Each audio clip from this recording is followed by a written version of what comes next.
Earth sign. So guys, ayan tignan po natin gabay. Kapalaran mo Earth sign, Capricorn, Taurus, Virgo. Okay. Gabay, kapalaran po ni Earth sign. So guys, meron tayong 7 of Cups. So, Earth sign, siguro nag-iisip ka dito. Nakalagay kasing UST. So, siguro nag-iisip yung iba sa inyo kung anong school or nagpaplano ka ba lumipat ng school or baka nagpaplano kayo mag-aral. Baka nag-iisip kayo anong school ba yung papasukan mo or pwedeng kung ano bang course yung papasukan mo. Parang ganyan. So, ano ba to? UST ba yun or list? Okay? Pwedeng mga listahan kung ano man itong mga sinusulat nyo. Masyado ring masinop ang mga earth sign, no? May nakikita kasi ako dito, yung iba dito parang kahit luma na ginagamit pa rin. Basta may pakinabang, di ba? Parang ganon. So, tingnan natin guys. Mahilig kayo sa Antigo, parang ganyan. So, meron tayo guys 8 of Wands. May nakikitang pag-aantay. May inaantay ang mga earth sign na travel. Or, parang papunta sa inyo eh. Or pwede ikaw to. So, pwedeng nililista na ng mga earth sign dito kung ano yung mga susunod na hakbang mo, ano yung magiging plano mo. Okay? Okay, so, ayan, maganda kayo earth sign. May paparating na biyahe. Then, parang mas magiging excited ka dito sa bagay na to. Ay, no. Hinahanda mo yung mga bagahe mo dito. Tignan pa natin, guys. Ano pa po ang ipapakita? Oh, medyo stress. Masakit sa ulo, no? Ang dami nyo, guys, iniisip na problema or parang dahil siguro dito sa travel na to, iniisip mo dito kung ano yung magiging problema or ano yung kahihinatnan na parang ikaw gusto mo lang naman maging masaya or mag-enjoy mo na, mag-happy-happy. Pero parang ang dami nyo guys, responsibilidad na may iwan. So, yun din siguro yung magpipigil sa mga earth sign para hindi nyo yan guys ituloy. Pero kasi guys, nandito yung Knight of Pentacles. Baka kailangan mo rin to para mahilang inyong inner child. Okay? So, pagtitiis din yung nakikita ko sa mga earth sign dito. Tignan pa natin. Earth sign. Okay, so meron tayong Knight of Cups. Okay. So, guys, ito ha, yung Knight of Cups na nasasagap ko rito. Kagaya na sabi ko kanina, baka nagpaplano kayong mag-aral ulit or lumipat ng school or baka mag-bar exam. And siguro, patungkol yung e-exam nyo guys is baka patungkol sa pagda-travel mo. Okay? So, Knight of Cups, ayan, mukhang maganda naman yung magiging resulta kasi nakangiti ka dito. Okay? So, mas maganda dyan guys na paghandaan mo na lang din talaga to. Okay. Earth sign, may nakakita rin ako dito. Baka sa love life mo to, parang merong gustong pumunta sa inyo. Pero nag-overthink tong taong to kung itutuloy niya or pwedeng communication to, no? Nag-overthink yung taong yan guys kung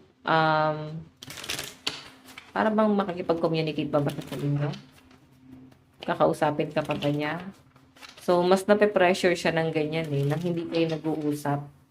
So, feeling niya kasi guys, once na mag-usap kayo, mas gagaan yung pakiramdam niya. Baka closure lang din ang gusto nito. Ano tong 7 of Cups? Meron tayong Queen of Swords. Okay, Queen of Swords. So, sa malinaw na pinapakita sa akin dito guys, si Queen of Swords, matalino to. Madiskarte, maraming alam. Then, yan, observant din yung nasasagap ko sa inyo guys. And yung iba sa inyo guys, mas independent. Okay, mas kaya mong dalhin yung sarili mo eh. Mas nape-pressure ka pa nga pag marami kang kasama kasi nagmamalasakit ka talaga ng sobra-sobra sa kapwa. So, mas nape-pressure ka ng ganon. Okay? Tignan natin ano tong 8 of Wands. 8 of Wands. Meron tayong Page of Swords. Okay. So, guys, sa pinapakita sa akin dito, itong Page of Swords na to, may mga, parang magkakaroon ng realization yung mga earth sign dito. Okay, kung ano man itong mga magiging realization mo, feeling ko, hindi ka pa sure.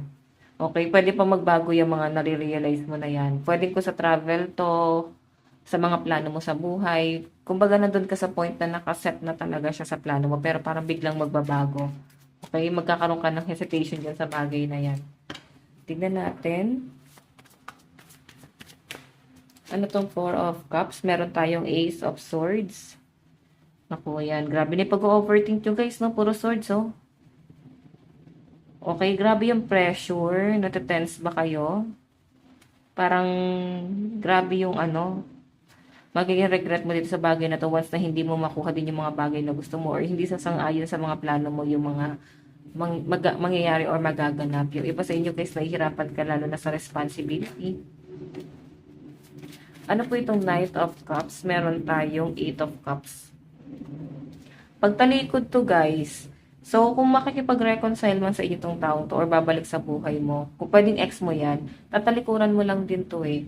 Feeling ko meron ka malalim na pinanghuhugutan or pwede naman sinakpan ka na tong taong to, inabandon na ka, kaya nga mas nagiging matalino ka dito. Baka mas sanay na kayo guys ng nag-iisa, independent, ayan, ayaw mo na ng parang ano, ng love life siguro, mas kontento ka na ng nag-iisa, parang mas masaya ka ng nag-iisa.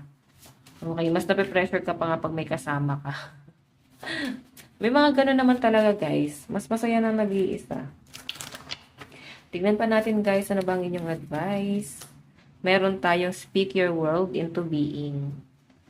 Okay, so siguro kailangan mong kumonect, no? Or kausapin si higher self. Lalo na at ikaw, magulo yung isip mo. Dahil mo kino-consider. Dami problema ng mga earth sign dito. And feeling ko, hindi rin naman ganun kabigat yung ibang problema. Nape-pressure lang din kayo talaga. Earth sign. Siguro, tulungan mo yung sarili mo, no? Huwag masyadong i-pressure yung sarili mo. Huwag mo nang isipin yung mga taong nang iwan sa inyo. Mag-focus ka na lang sa mga taong nandiyan nagmamalasakit sa inyo. Okay? So, Earth sign, ito lang naman po ang inyong reading. Maraming salamat po. Bye-bye!